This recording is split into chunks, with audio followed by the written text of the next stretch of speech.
Okay, so we're here with Farhad Manjoo. He's the author of True Enough: Learning to Live in a Post-Fact Society, and he is also a writer for Salon and edits the Machinist blog about technology. Hi, Farhad. Hi, Jeff. How's it going? It's going pretty well.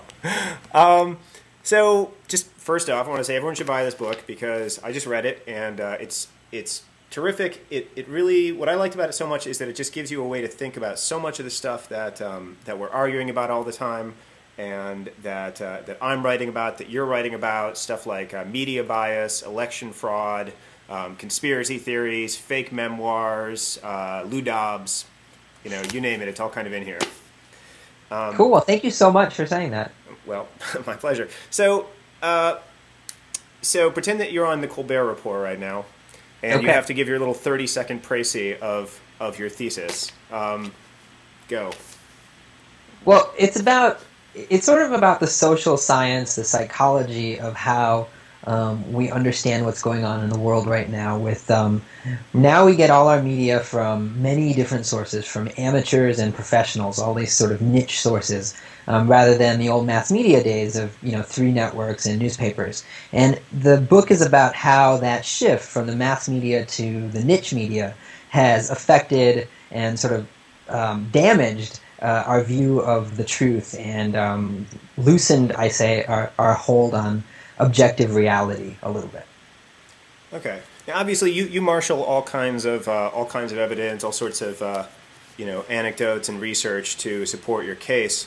But the one thing that I'm wondering is, to what extent is it truly is this erosion of objective truth truly a function of this era? I mean, haven't going back through history, you can find all kinds of misinformation, widespread belief in things like the protocols of the Elders of Zion, or the Salem witch trials. I mean, is it really something that's unique to our age? I don't know. I mean, I don't think that lying and that the widespread sort of belief in lies is unique to our age. I think one of the differences is that well, first, the speed. Obviously, all of the things that the internet enables, that we've hailed the internet for, speed and making information spread faster and wider to more people. That also helps spreading lies. So all of those sort of differences in degree are a major change. And I also think that it's more.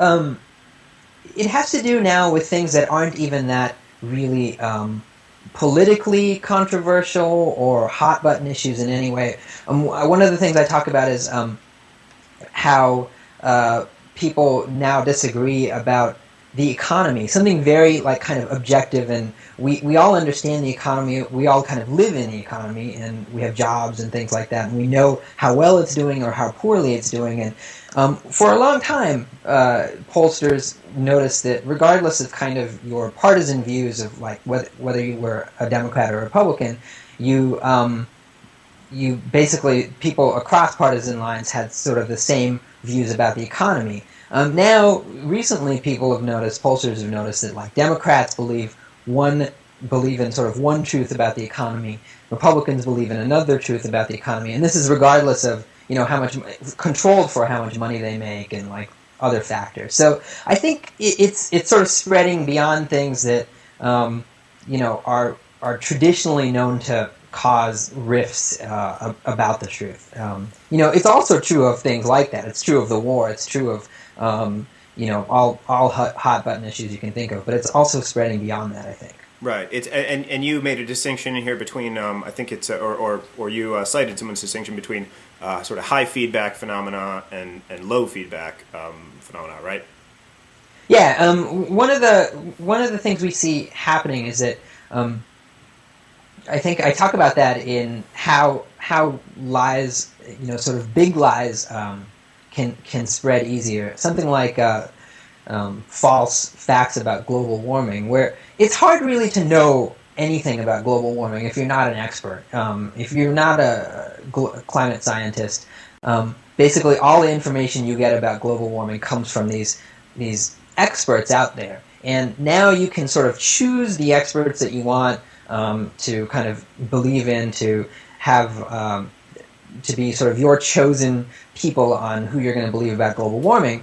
And global warming is what I call one of kind of a low feedback situation where if you're wrong, if your expert is wrong about global warming, some other expert will say, hey, that guy is wrong. There's all these studies to prove it. But other than that, you really won't know. There's kind of no kind of like real thing in the real world that is going to dissuade you of thinking that. That's true, for the Iraq War, too. I mean, some people believe that the Iraq War is going great. Other people believe that the Iraq War is going terribly. And each side marshals its own sort of pictures and documents, blogs from there, and things like that. And if I tell you, if you believe that the Iraq War is going great, and I tell you, I show you 1,000, blogs of my own that say that you're wrong, all you're going to say is that, I'm wrong and you're right. It's really sort of one of those situations where there's no kind of way to dissuade people from what's really going on, Right. From their view of what's going on. Sure, right. Now, I personally believe that the Iraq War was started by the Freemasons to distract the attention from the way that they released the AIDS virus to kill off the survivors of Hurricane Katrina. But we're all entitled. You're probably not alone in that view. Probably.